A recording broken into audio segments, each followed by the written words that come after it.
Me Shama Khan and welcome back to our YouTube channel SM junior. तो जो आज हम लोग लेसन स्टार्ट करने वाले हैं वो स्टैंडर्ड 7 का लेसन नंबर 11 है, cell structure and micro organism. तो इस लेसन को भी मैंने 3 पार्ट में डिवाइड किया है ताकि पढ़ने में आसानी हो। जो पहला पार्ट है वो रहेगा सेल स्ट्रक्चर का, जिसमें हम लोग सीखेंगे कि सेल किससे बनता है, सेल की साइज क्या होती है एक्सेट्रा। दूसरा जो है वो टाइप्स ऑफ सेल है, जिसमें 2 टाइप के सेल आते हैं, plant cell and animal cell.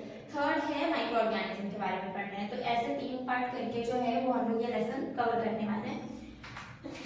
तो सबसे पहला हम लोग स्टार्ट करेंगे पार्ट 1। तो हमारा जो फर्स्ट पार्ट है वो है सेल स्ट्रक्चर के बारे में, जिसमें हमें पढ़ना है कि सेल का डेफिनेशन क्या होता है, उसका फंक्शन क्या होता है, उसका साइज कैसा होता है। तो ये लेसन के स्टार्टिंग में ही ये क्वेश्चन पूछा गया है कि क्या जो जितने भी लिविंग ऑर्गेनिज्म है उनकी बॉडी जो है वो बहुत ही माइन्यूट कंपोनेंट से बनी हुई है, वो माइन्यूट कंपोनेंट क्या है, और जितने भी लिविंग ऑर्गेनिज्म है क्या उनके बॉडी में इनकी जो नंबर्स है, इनकी जो संख्या है वो सेम होती है क्या। तो दोनों का जो आंसर है, पहला आंसर तो ये है कि जितने जो भी माइन्यूट कंपोनेंट है जिससे हमारी बॉडी बनी हुई है उसका आंसर है सेल।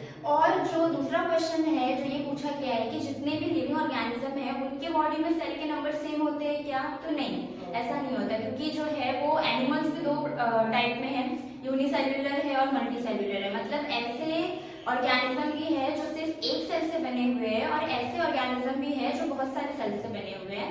तो उसका आंसर आएगा नहीं, कि जो कुछ है जो बहुत सारे सेल से बने हुए हैं और कुछ है जो सिर्फ एक सेल से बने हुए हैं। तो हमारा सेल का डेफिनेशन क्या आएगा? सेल का डेफिनेशन है कि cell is the structural and functional unit of living organism. अभी यहाँ पे जो 2 वर्ड आए हैं स्ट्रक्चरल एंड फंक्शनल, ये बहुत ही इंपॉर्टेंट है। स्ट्रक्चरल और फंक्शनल का मतलब क्या आएगा कि जो हमारी बॉडी है वो बनी किससे है, सेल से बनी है। जितने भी ऑर्गन्स है वो किससे बने हुए, सेल से बने हुए, और उसका जो फंक्शन है वो भी किसकी वजह से पॉसिबल है, सेल की वजह से पॉसिबल है। अगर हम लोग एग्जांपल ले रहे हैं कि जो फैन हो गया, या हम लोग एग्जांपल ले रहे हैं दोनों को कंपेयर करने के लिए कि या जो लाइट है वो बनी किससे होती है, जो भी ग्लास है जिससे भी उसका जो है वो आउटर पोर्शन जो है उसका स्ट्रक्चर बना हुआ है, पर वो ऑन किससे होता है, ऑन होने के लिए उसको इलेक्ट्रिसिटी की जरूरत है। मतलब जिस चीज से उसका स्ट्रक्चर हुआ है उससे उसका फंक्शन नहीं होने वाला है। लाइट को स्ट्रक्चर जो है वो अलग चीज से बना हुआ है और उसका फंक्शन जो है वो इलेक्ट्रिसिटी से होने वाला है। पर हमारी बॉडी या लिविंग ऑर्गेनिज्म की जो बॉडी होती है वो किससे बनी है, सेल से बनी है, जहां पर उसका स्ट्रक्चर भी किससे हो रहा है, सेल से हो रहा है, और उसकी बॉडी में जो भी फंक्शन है या जितने भी ऑर्गन जो है जो काम करने वाले हैं वो भी किसकी वजह से पॉसिबल है, सेल की वजह से पॉसिबल है। तो वापस से मैं डेफिनेशन बोल रही हूँ, cell is the structural and functional unit of living organism.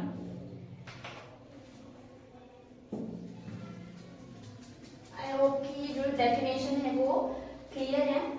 अभी यहाँ पे सेल को और अच्छे से समझने के लिए मेरे पास एक और एग्जांपल है कि अभी जैसे मैं बोल रही हूँ कि हमारी बॉडी किससे बनी हुई है, सेल से बनी हुई है, तो कैसा हो जाता है कि थोड़ा कंफ्यूज हो जाते हैं कि हम लोग देख रहे हैं कि नहीं, हमारी बॉडी किससे बनी हुई है, ऑर्गन से बनी हुई है, पर जो ऑर्गन है वो किससे बने हुए हैं, सेल से बने हुए हैं। फॉर एग्जाम्पल मैं यहाँ पे लिख रही हूँ कि जो बुक होता है, कोई भी जो बुक होती है वो कैसे तैयार होती है। तो सबसे पहले जो है वो क्या लगेंगे, लेटर्स लगेंगे।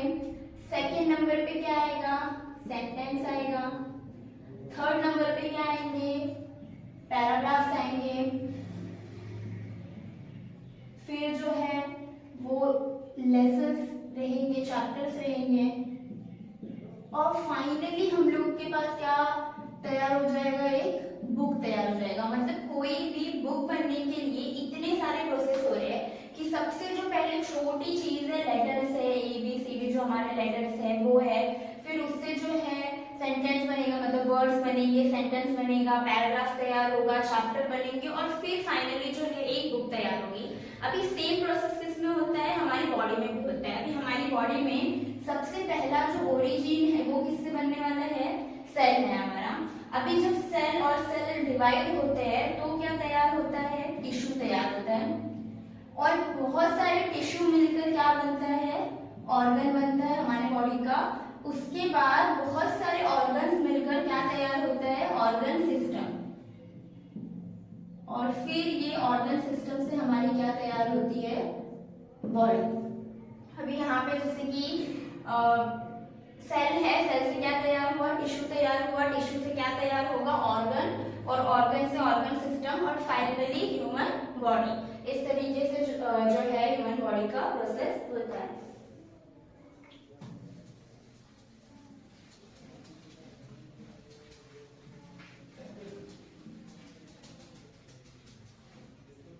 अब जो हम ये इतना ज्यादा पढ़ रहे हैं सेल के बारे में कि सेल क्या है, इसको डिस्कवर सबसे पहले किसने किया था? इसको सबसे पहले डिस्कवर किया था the great scientist Robert Hooke ने। कब किया था? 1665 में। अभी आप लोग अपना नाम भूल जाओ पर इनका नाम कभी मत भूलना, क्योंकि आगे के क्लासेस में भी, हायर स्टडीज में जो है बार बार जो है इनका नाम आते रहता है। अभी जो ये साइंटिस्ट है रॉबर्ट हुक, इन्होंने एक एक्सपेरिमेंट किया था। किसको लेकर किया था? कि जो हमारा पेड़ होता है उसकी जो छाल होती है, जिसको हम लोग कॉल किया, जो हमारा बार्क होता है, उसका उन्होंने एक थिन सा पोर्शन लिया था और उसको माइक्रोस्कोप के नीचे देखा था। माइक्रोस्कोप के नीचे देखने के बाद तो हनीकॉम्ब का स्ट्रक्चर कैसा होता है, हेक्सागोनल जैसा होता है स्ट्रक्चर, तो वैसा स्ट्रक्चर उनको वहां पे दिखाई दिया था, जिसको उन्होंने नाम दिया था सेल। इस टाइप का स्ट्रक्चर जो है उन्हें माइक्रोस्कोप के नीचे दिखा था। तो ये बिल्कुल स्ट्रक्चर किसकी तरह होता है, जो बिहेव होता है उसकी तरह दिख रहा था, और इसको उन्होंने नाम दिया था सेल। जो हमारा सेल है वो ओरिजिनली किससे डिराइव हुआ है? लैटिन वर्ड सेलास, और सेलास का मतलब होता है स्मॉल कंपार्टमेंट्स।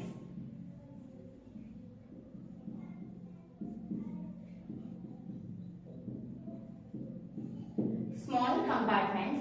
अब जब उन्होंने माइक्रोस्कोप के नीचे देखा तो उन्हें जो है वो बहुत ही छोटे छोटे ऐसे हेक्सागोनल कंपार्टमेंट्स दिखाई देने लगे, जिनको उन्होंने बाद में नाम दे दिया सेल्स। और वो सेल जो वर्ड है ये डिराइव हुआ है लैटिन वर्ड सेलास, जिसका मतलब होता है स्मॉल कंपार्टमेंट्स या स्मॉल रूम्स। तो इस तरीके से जो है वो सेल डिस्कवर हुआ था, और किसने किया था? रॉबर्ट हुक ने इन 1665 ड्यूरिंग द एक्सपेरिमेंट।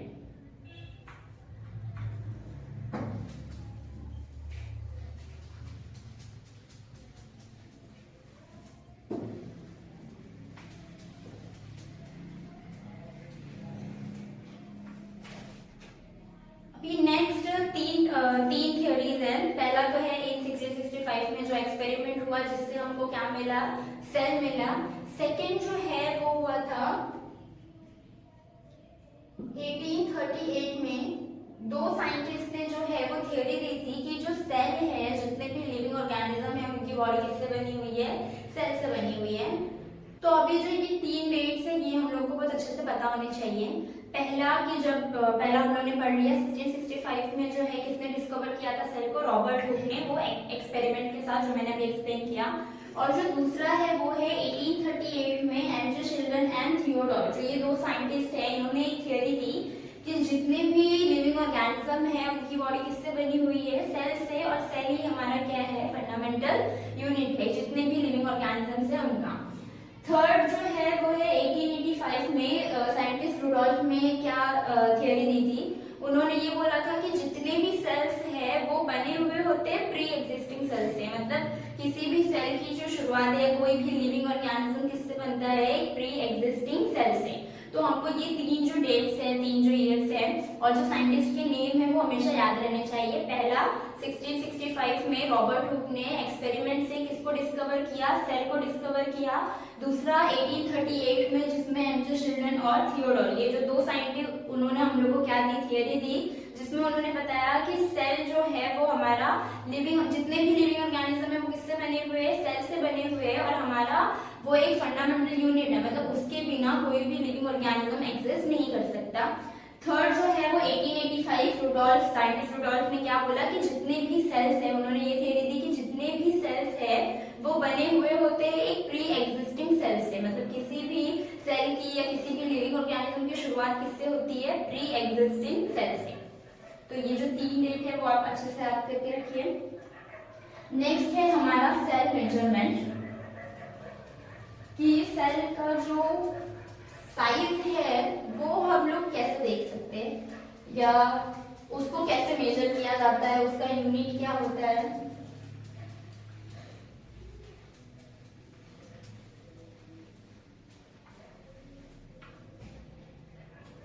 तो नेक्स्ट हमारा हो गया सेल मेजरमेंट।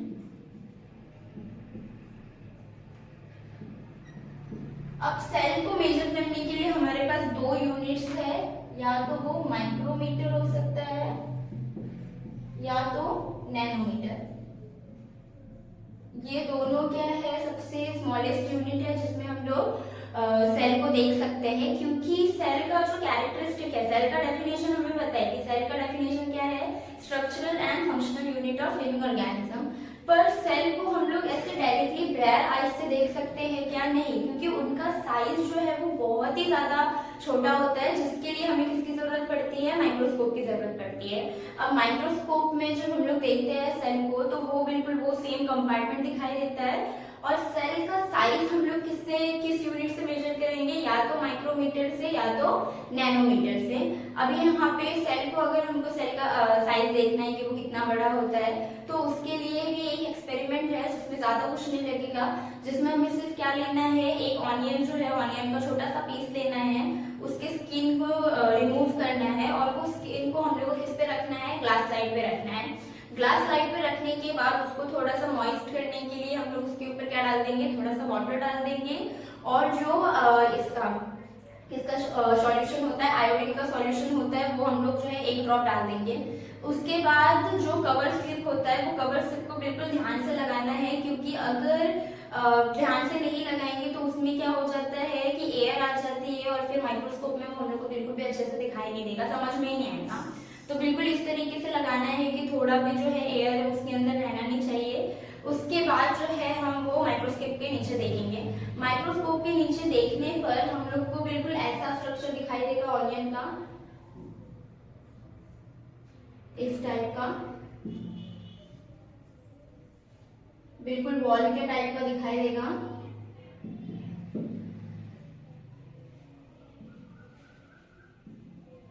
तो ये देखने ऐसा स्ट्रक्चर दिखाई देगा ऑनियन के स्किन का। तो इससे हम लोग को समझ में आ जाएगा कि इतने छोटे से ऑनियन के पीस में जो है वो हम लोग को ऐसा कंपार्टमेंट दिखाई दे रहा है, इतने सारे सेल्स दिखाई दे रहे हैं। तो सेल का क्या आ जाएगा कि उसका मेजरमेंट हम लोग किस में करेंगे? माइक्रोमीटर में या नैनोमीटर में। और उसकी साइज बहुत ही ज्यादा छोटी होती है, इसके लिए हम लोग उसको किस में देखने वाले हैं? माइक्रोस्कोप के नीचे देखने वाले हैं।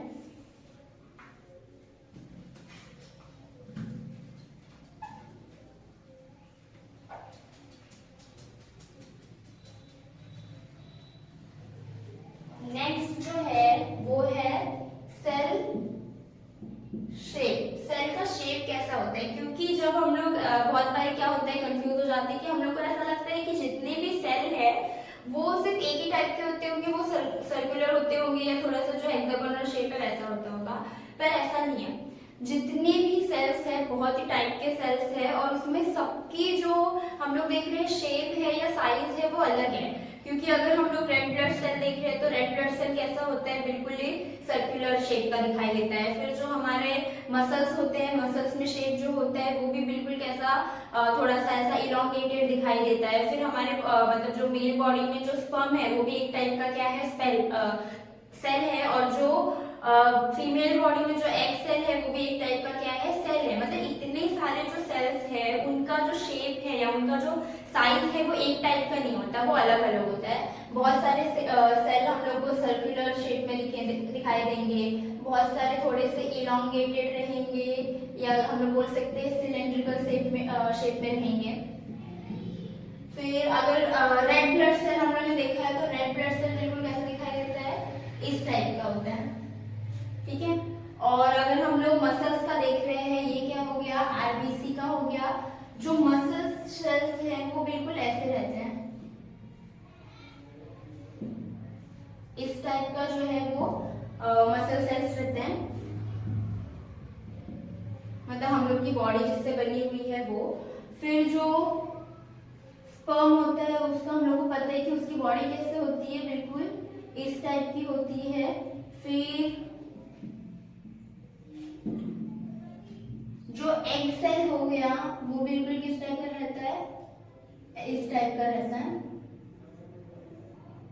मतलब जितने भी सेल है उनका शेप कैसा होता है, डिफरेंट होता है, और उनका जो साइज होता है वो भी कैसा होता है, अलग होता है। तो कुछ जो है वो सर्कुलर शेप के होते हैं, कुछ जो है वो इलोंगेटेड सिलेंड्रिकल शेप के होते हैं, कुछ जो है बिल्कुल इस टाइप के होते हैं।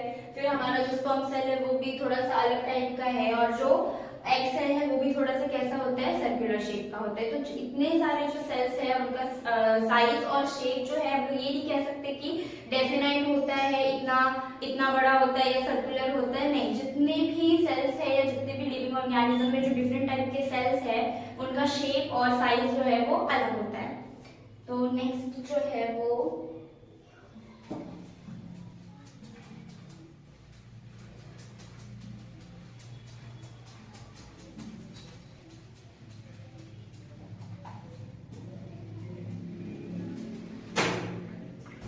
इतनी जो चीजें हैं वो किस में है, पार्ट 1 में है। पार्ट 2 में हम लोग देखेंगे टाइप्स ऑफ सेल्स, जिसका मैं थोड़ा सा इंट्रोडक्शन देती हूँ। उसमें हमें क्या पढ़ना है, उसमें हमें 2 सेल्स के बारे में पढ़ना है। एक पढ़ना है प्लांट सेल के बारे में और एक पढ़ना है एनिमल सेल के बारे में। तो फिर थर्ड पार्ट हो जाएगा माइक्रो ऑर्गेनिज्म का। इस तरीके से जो है वो चैप्टर थोड़ा सा इजी हो जाएगा। मैं एक बार वापस से रिकॉल करवा देती हूँ कि हम लोग ने पार्ट 1 में क्या क्या चीजें पढ़ी है। पार्ट 1 में हमने देखा था सेल का डेफिनेशन, सेल को डिस्कवर किसने किया था, और सेल का मेजरमेंट। नेक्स्ट हम लोग ने देखा था सेल का साइज या उसका जो शेप है वो किस टाइप का होता है। तो ये सारी चीजें जो है वो हम लोग ने किसमें कवर की है, पार्ट 1 में। एक बार वापस से रिकॉल कराती हूँ कि सेल का डेफिनेशन क्या था, कि cell is the structural and functional unit of living organism. Next हम लोग ने देखा था कि सेल को डिस्कवर किसने किया था, 1665 में रॉबर्ट हुक ने एक एक्सपेरिमेंट के दौरान जो है वो सेल की खोज की थी। दूसरा जो है उसमें और भी 2 साइंटिस्ट आए थे, पर डिस्कवर जो है वो सिर्फ किसने किया था, रॉबर्ट हुक ने किया था। बाकी के साइंटिस्ट ने हम लोग को क्या दी थी, थियोरी दी थी। जो एमजे शिल्टन है और जो थियोडोर है उन्होंने हम लोग को क्या बताया था कि जो भी जितने भी लिविंग ऑर्गेनिज्म है उनका जो फंडामेंटल पार्ट है वो क्या रहने वाला है, सेल रहने वाला है। थर्ड जो साइंटिस्ट थे उन्होंने हमें क्या बताया था, रुडोल्फ कंटिस जो है उन्होंने हमें ये बताया था कि जितने भी सेल्स है वो बने हुए होते हैं प्री एग्जिस्टिंग सेल से। और फिर हम लोग ने देखा था मेजरमेंट। मेजरमेंट में ये बताया था मैंने कि हम लोग को सेल को अगर मेजर करना है तो हम लोग उसको कौन से यूनिट में मेजर करेंगे। तो 2 यूनिट आएंगे, एक आएगा माइक्रोमीटर और दूसरा आएगा नैनोमीटर। दोनों ही सबसे स्मॉलेस्ट यूनिट आ जाते हैं मेजरमेंट के। अगला जो था वो था सेल साइज और शेप। तो उसमें मैंने ये बताया था कि जितने भी टाइप के सेल्स है, या वो स्पर्म सेल हो गया, एग सेल हो गया, रेड ब्लड सेल्स हो गया, हमारे मसल्स के सेल्स हो गए, उनका जो साइज होता है वो डेफिनाइट नहीं होता है। वो हम लोग बोलेंगे कि जितने भी लिविंग ऑर्गेनिज्म है उनके बॉडी में सेल का साइज और सेल का शेप क्या होता है, अलग टाइप का होता है। तो ये जो 4 चीजें हैं वो हम लोग ने पार्ट 1 में पढ़ी है। आई होप आपको क्लियर हुआ होगा। तो हमारा lesson number 11 cell structure and micro organism का फर्स्ट पार्ट कंप्लीट हो गया है। और अगर आपको किसी भी चीज में डाउट है तो आप वो कमेंट में पूछ सकते हैं मुझे, और यहाँ पे मैं वीडियो कंप्लीट करती हूँ। Thank you for watching, and if you like this video share with your friends, like the video and subscribe the channel.